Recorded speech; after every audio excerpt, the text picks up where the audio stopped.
Somos hijos de un rey soberano, que los tronos tiemblan ante él. El que dice esto sea y se hace, y aun la mar le obedece también.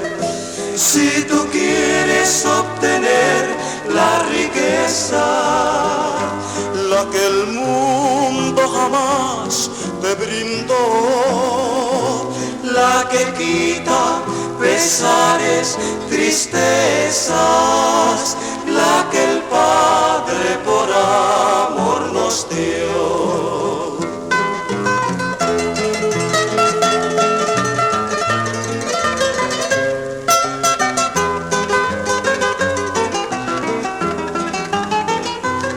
Jesucristo, habiendo sido rico, se hizo pobre por darnos su amor. Hoy nosotros, por esa pobreza, ricos somos por su gran amor.